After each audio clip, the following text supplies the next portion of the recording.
দেন আমরা মার্কেট শেষ করে দেখেন আমরা মার্কেটে আসছি ওয়ারিশের জন্য জামা কাপড় কিনতে কোরবানির। তো আমিও মার্কেট করলাম, আমিও বোরকা নিলাম, ওয়ারিশও ড্রেস নিল এবং এরপরে আমরা বাসায় চলে আসলাম। তো দেন আমি আপনার সকালের জন্য পাক শাক করলাম। এরপরে ওয়ারিশা কান্না করতেছিল, মেহেদি লাগাবে হাতে, তো ওকে মেহেদি লাগিয়ে দিলাম। তো ওয়ারিশার আব্বু আসলো প্রায় 1টার দিকে, তো উনি ওনার জন্য এই ড্রেসটা সেলাই করছিল। এটা নাকি অনেক ছেলেরাই পরে, আমি নিজেও দেখছি। তো আমি ভাবতেছি উনি জীবনে প্রথম পড়ছে কাতারে, আজকে 8 বছর এমনি প্রথম পড়ছে। তাও আমাকে জিজ্ঞেস করতেছিল পরবো নাকি পরবো না। তো আমি বলছি পরো, তোমাকে মানাবে, ভাল লাগবে। তো কাতারিরা বেশিরভাগ ক্ষেত্রে কিন্তু এই ড্রেসগুলো পরে। তো দেন আমরা সকাল সকাল আপনার রাতে প্র্যাকটিস করতেছিলাম, দেখতেছিলাম কেমন লাগে আমাদেরকে। তো এই জন্য আয়নার সামনে ভিডিওগুলো করা। তো দেন আমরা একটু ঘুমিয়ে এরপরে সকালবেলা উঠে নামাজ পড়তে গেলাম। তো নামাজ পড়া শেষ করে এরপরে কাশি নিয়ে পরে ওয়ারিশার আব্বু কোথায় নেবে কি করবে আপনার এটা নিয়ে বাইরে চলে গিয়েছিল। তো অনেক আপনার লোক ওখানে, অনেক লাইন ধরতেছিল, এই জন্য উনি লোক 2টাকে ভাড়া করে নিয়ে আসছিল আমাদের বাসার অ্যাপার্টমেন্টের সামনে। তো অ্যাপার্টমেন্টের সামনে নিয়ে এসে এখন আপনার খাসিটাকে জবাই করবে। তো একটু পেরেশানি হয়েছিল।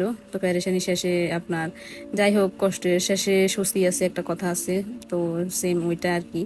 তো দেখেন সব কিছু আপনার, যেহেতু এখানে ইউটিউবে ব্লগ, তো আমি আপনার গরু কাটার যে মুহূর্তটা ওইটা আমি দেখাতে পারলাম না। তো দেন এরপরে আমরা খাওয়া দাওয়া শেষ করে দুপুরে কলিজার আপনার খাসির কলিজা গুদ্দাগুলো আমি রান্না করলাম। ওয়ারিশার আব্বু বেসিক্যালি রান্না করলো, আমাকে উনি অনেক হেল্প করছে।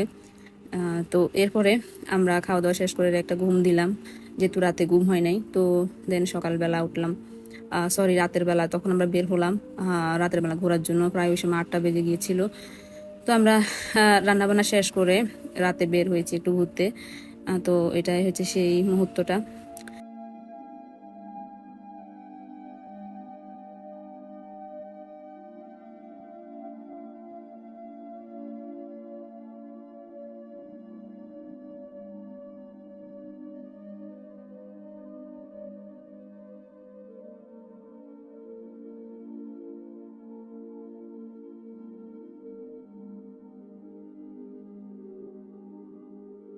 তো আমরা দেন গিয়েছি আপনার মল of Qatar. R mall of কাতার আমি যখন আগের বার আসছিলাম কাতারে, তখনও কিন্তু আমি মল অফ কাতারে গিয়েছি, এবং মল অফ কাতার কিন্তু অনেক সুন্দর। তো দেখেন এখানে একটা মুহূর্ত হয়, যেটা হচ্ছে ওয়ারিশার আব্বুর বন্ধু এবং সুমন ভাইয়া, উনি ওয়ারিশার আব্বুকে চিনতেছিল না, কারণ উনি প্রথম দেখছে এই ভেসে ওনাকে।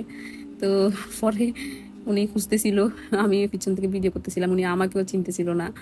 তো পরে উনি